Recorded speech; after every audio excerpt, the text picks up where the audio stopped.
этом фильме мы повествуем об одном драгоценном открытии, которое было сделано неожиданным для нас образом. Несколько лет тому назад мы отправились в путешествие в Израиль вместе с одним человеком.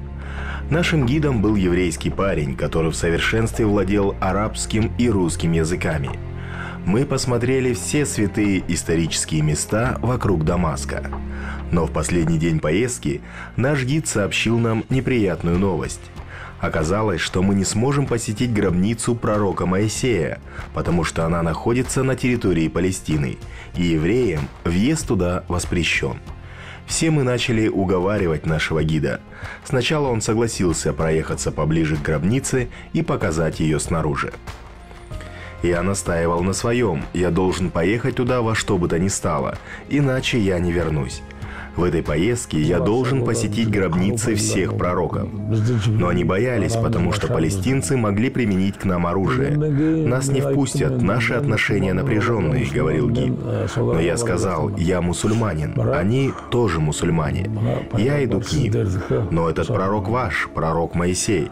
Я не позволю им тронуть вас. Я сам отвечу. Если будут стрелять, то первым пусть расстреляют меня, потом только вас. Иначе я не позволю им обидеть вас. Доверьтесь мне. И мы поехали. Потом мы зашли в гробницу, везде открывали двери и все смотрели. Мавзолей оказался построенным добротно, он довольно большой, воздвигнут в свое время на пустынной песчаной местности. Я внимательно осмотрел все, рассматривал надписи, удивляясь, сколько труда было вложено в него. Когда я спросил, почему мавзолей построен в мусульманском стиле, я не понял этого. Мне ответили, что мавзолей был построен мусульманином. На вопрос, кто это был, ответили, что это был правитель Египта. Я удивился и спросил, «Боже мой, а известно имя этого человека?» Мне сказали, что по одной из версий этот мавзолей был построен правителем Египта султаном Бейбарсом. Тогда внутри меня все возликовало, ведь это наш предок. Я продолжил расспрашивать, в какой период это было, что это был за человек. Они ответили, в молодости он был разбойником и потом стал правителем, и он построил мавзолей пророка. Но есть сведения, что не он, а другие люди построили мавзолей. На вопрос, где их имена, сказали, что где-то должна быть надпись. И я сфотографировал надпись над входной дверью мавзолея. Когда я привез фотографию и попросил прочитать ее, то там не нашли имя султана Бейбарса. И вот, спустя около 10 лет, мне выпала возможность поехать туда еще раз.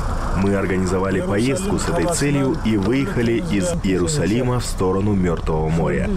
Проехав 24 километра, свернули на покрытую асфальтом небольшую дорогу, которая ведет к мавзолею. Мы решили ехать этим путем, в 24 километрах от трассы между Иерусалимом и Мертвым морем. И вот мы свернули с трассы, и когда перевалили через холм, перед нашими взорами встал мавзолей пророка Моисея. Мавзолей находится в пустынной местности, среди гор, в малонаселенной местности. Вот туда мы и направились. Когда мы поехали, я договорился и нанял оператора одного израильского телеканала. Он оказался иммигрантом из России, знал русский, арабский и иврит. Я взял его с его камерой и аппаратурой, а также одного араба, специалиста арабского языка. Он тоже учился в Москве, знает русский и арабский языки, эрудированный человек. Нас согласились повезти несколько человек, и на этот раз у нас были опасения, впустят ли нас туда, как все сложится. И действительно, когда мы туда прибыли, смотритель не пожелал нас впустить в мавзолей. Но мы с ним поговорили, рассказали, что мы специально приехали ради мавзолея, который был построен нашим предком, что мы приехали по следу своего предка, сказали, что мы хотим все выяснить, и попросили его разрешения. Мы сказали, тут собрались все ученые, они не сделают вам ничего плохого, они никому не навредят. Смотритель долго не хотел нас впускать, и вдруг он резко изменился и вручил мне ключ от двери, где могила Моисея. Я правой рукой вставил ключ в замок и, открыв дверь, правой ногой ступил на порог. Затем мы прочитали там молитву из Корана. Потом мы вышли и начали осматривать надписи на стенах. В нескольких местах были надписи разных периодов времени, древние надписи. Среди всех надписей мы нашли одну, длинную, которая была рядом с могилой. Решив, что это и есть та надпись, попытались ее прочитать. Но наш специалист арабского языка Зухар не смог ничего определить. Некоторые места надписей он прочитал и перевел, а в целом смысл надписей понять не мог. Затем он сказал, что надписи сделаны в очень древнем стиле, и что ему очень сложно сейчас их прочитать. Мы сначала подумали было, что опять оказались в тупике, но затем начали спрашивать. Иерусалим ведь большой город. Здесь и наука развита, и ученых много. Найдется ли среди них специалист, способный прочитать древние письмена? Конечно, такие специалисты найдутся. Тогда давайте мы заплатим такому специалисту и попросим срочно перевести. Пусть переведет за ночь. Нам это очень нужно. Скоро нам надо будет лететь обратно. Если такой специалист переведет за ночь, мы заплатим ему, сколько попросит.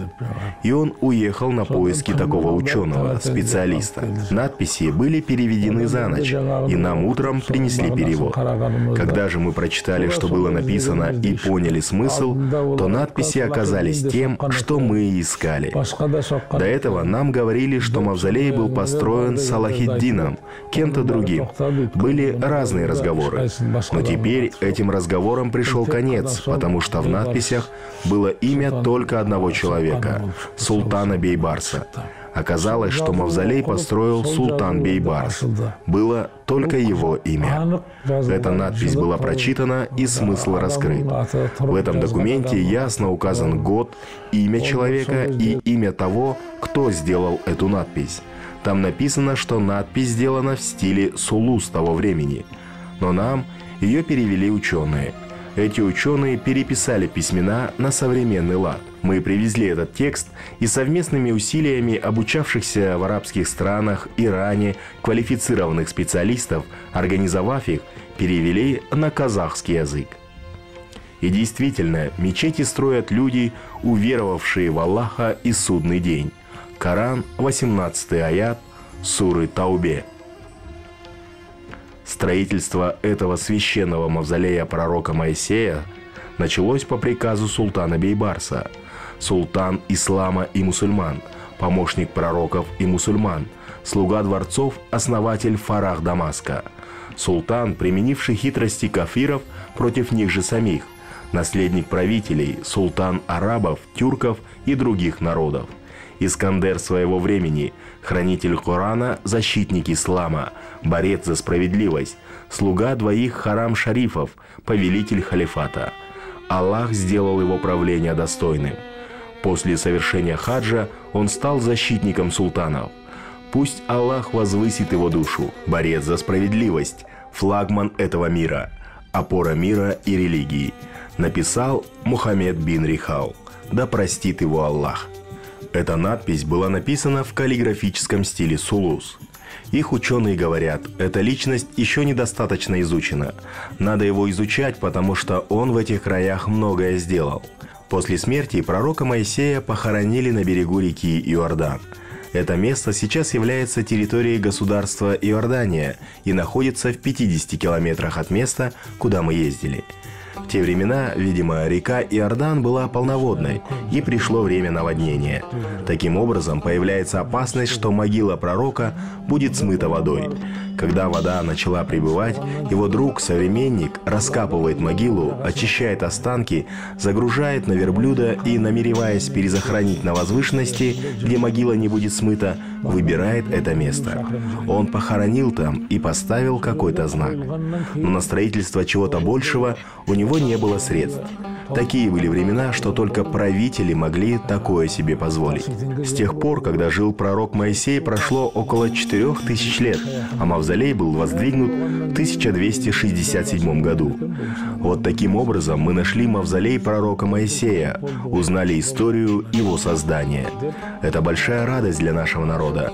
потому что мавзолей был построен султаном Бейбарсом, нашим великим предком.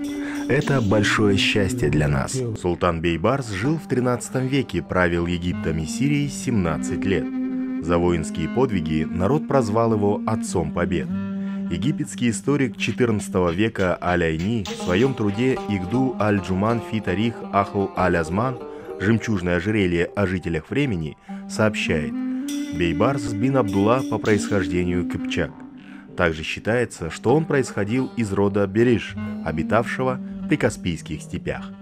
25 лет тому назад, когда получили независимость, мы поклялись себе: вот мы стали государством, надо объединить народ, которая была рассыпана, как зерна проса, собрать воедино нашу историю. Мы заявили, что перед нами стоит такая цель. Вот и на этот раз нашлось одно из рассыпанных зерен, и было возвращено нашему народу. Пророк Моисей похоронен здесь. Его останки были доставлены его другом.